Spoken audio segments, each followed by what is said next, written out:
Le thème, c'est entreprendre et réussir. C'est une masterclass. Dans tout ce que vous faites comme business, soyez pas surpris qu'au début, personne ne vous fasse confiance. Enfin, ce serait quand même un peu effrayant qu'on vous fasse confiance pendant que vous n'avez pas fait vos preuves. Vous devez faire vos preuves. C'est-à-dire que voyez ça comme un challenge naturel. Vous savez, des fois, je me rappelle quand je montais le business, les gens me disaient, mais tu sais, les Africains ne font pas confiance aux Africains. J'ai dit oui, peut-être que les Africains ne prouvent pas aux Africains qu'ils sont capables de faire des choses.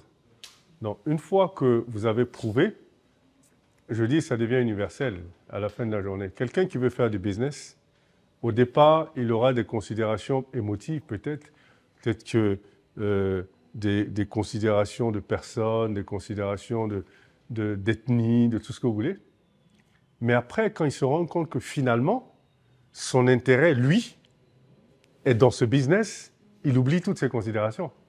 Parce qu'à la fin de la journée, c'est ça, c'est qu'un business doit être, vous devez être dans une logique gagnant-gagnant. C'est pourquoi, chaque fois que vous voulez faire un business avec quelqu'un, arrangez-vous pour mettre au devant ce que lui ou elle va avoir comme intérêt. Et c'est ça qui va les attirer, tout simplement. Donc voilà. Merci. Alors? Ouais. Donc, vous avez parlé de connaître la psychologie de l'environnement dans lequel on travaille. Où vous étiez aux États-Unis avant d'aller en Côte d'Ivoire. Même si vous êtes né en Côte d'Ivoire, vous avez fait votre sport, vous êtes formé aux États-Unis. Comment après vous avez fait pour réapprendre, parce que le temps a passé, le temps a changé. Comment vous avez fait pour réapprendre et pour vous adapter à l'environnement, surtout que ce n'était pas les mêmes pratiques? Alors, je suis très chanceux d'avoir justement une triple culture. Ce que j'ai fait 10 ans en France quand même d'abord, avant de partir, fait 15 ans aux États-Unis. Et je vous disais tout à l'heure, c'est-à-dire que ne faudrait pas que cette culture additionnelle que vous avez créée devienne un obstacle pour votre culture d'origine. Donc, pour moi, quand on me demande comment je fais pour me réadapter, je dis il n'y a pas de réadaptation. Je suis africain, quel que soit où je vis. Donc, c'est-à-dire que j'ai toujours été africain dans ma tête. Donc, avoir des cultures additionnelles, c'est excellent, mais ça ne me change pas. Donc, quand je reviens en Côte d'Ivoire, je ne viens pas à l'aventure. Je reviens d'où je suis parti. Donc, pour moi, il n'y a pas eu d'ajustement. Par contre, je viens avec de nouvelles idées, avec 3 cultures. Donc, évidemment, j'ai l'impression de pouvoir apporter quelque chose aux autres. Sauf que quand je viens, je vais peut-être me réhabituer à mon environnement, mais j'observe avant. Je ne viens pas sur mes grands chevaux et donner des leçons aux gens. Non. Je vais observer comment les gens opèrent. Et je vais être dans une logique de suggestion. Je vais dire aux gens, oui, je vois comment vous êtes en train de faire le business. Et je regarde les résultats. Je vois qu'ils sont moyens. Vous voyez qu'ils sont moyens. Mais moi, je voulais vous proposer autre chose. Peut-être que si vous essayez ça, vous verrez. Peut-être que ça donnera des résultats différents. Vous suggérez des choses aux gens, vous ne leur imposez pas. Le vrai problème des gens de la diaspora, quand ils arrivent, ils veulent donner des leçons. Vous savez que quand vous arrivez dans une culture, quand je vous parle de connaître la psychologie de votre culture, vous arrivez dans une culture où les gens sont émotifs. Donc, ils prennent tout personnellement. Donc, si vous venez leur dire, mais ce que vous faites là, ça, c'est pas comme ça on fait. Moi, je vous montrer comment on fait. Mais il prend ça personnellement. Vous dites qu'il est nul. Forcément, il prend ça personnellement. Mais si vous dites, j'ai vu ce que vous avez fait, j'ai vu les résultats. Qu'est-ce que vous en pensez? Vous voyez, c'est un peu moyen. Écoutez, j'ai une autre technique, peut-être que vous devrez l'essayer et vous me direz ce que vous en pensez. Et il essaie votre technique et ça marche. Je dis, ah ouais, mais c'est magnifique. Oui, je préfère cette technique. Mais voilà, vous lui avez inculqué votre technique sans le frustrer. Okay? Et donc, ça n'a pas été... Enfin, je suis arrivé, j'ai observé, je me suis remis dans le bain, et puis j'ai commencé à suggérer des choses aux gens, même en termes de culture d'entreprise. en termes d'approche de business, en termes d'approche professionnelle et tout ça, mais je suggère des choses. Et c'est comme ça que progressivement, les gens embrassent votre nouvelle culture multidimensionnelle et vous aidez les gens à s'améliorer.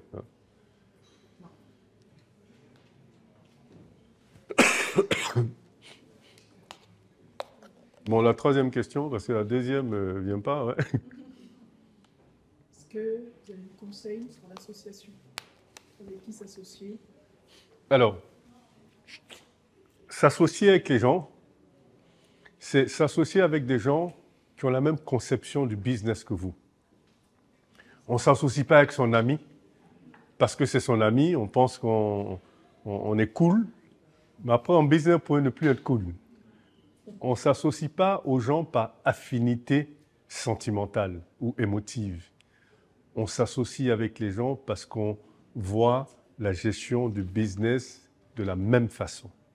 Parce qu'en réalité, il faudrait pouvoir, si vous montez un business avec votre ami, puisque vous avez des relations personnelles, il faudrait à un moment donné, si vos relations personnelles souffrent, parce que vous n'entendez pas sur quelque chose, que vous puissiez continuer à faire du business. Vous voyez ce que je veux dire? C'est-à-dire que vous ne parlez plus. Vous avez un problème personnel, vous ne parlez plus. Donc vous ne vous appelez plus, vous ne mangez plus ensemble. Mais quand vous venez au bureau, vous parlez, c'est comme il n'y avait rien. Mais vous parlez en tant que business partners. Si vous êtes capable de faire ça, à ce moment-là, vous pourrez être ensemble pendant je ne sais pas combien de temps et puis réussir votre business. Mais dès l'instant où vous commencez à mettre l'émotion dans le business, la probabilité d'échouer, elle est grande. Donc on s'associe avec les gens avec qui on pense qu'on a une vraie vision. Une vision commune de comment gérer un business. C'est surtout comment gérer un business. Parce qu'après, chacun a sa culture, chacun a ses émotions et tout ça. Mais vous devez avoir une culture commune qui est une culture business. C'est comme ça qu'on choisit ses partenaires.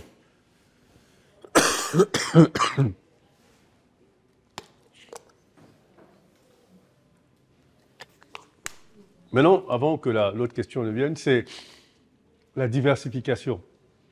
Je pense que c'est... faut comprendre que la diversification, c'est dans une logique de gestion des risques, mais la diversification doit être post-succès, pas pré-succès. C'est-à-dire que vous ne pouvez pas commencer 10 business en même temps. Ça n'a pas de sens. Même 2 business en même temps, ça n'a pas de sens. Vous commencez, si vous pensez que vous perdez le temps, vous dites j'ai 5 idées, je veux créer 5 sociétés en même temps, comme ça, je gagne. Non. Mais si je crée une seule et les 4 autres, si je développe ce business pendant 5 ans, les 4 autres vont souffrir. Non, au contraire. C'est-à-dire que quand vous montez un business et que vous atteignez un niveau de notoriété, les 4 nouveaux business que vous allez faire bénéficient systématiquement de cette notoriété. Donc, elles n'ont pas perdu de temps.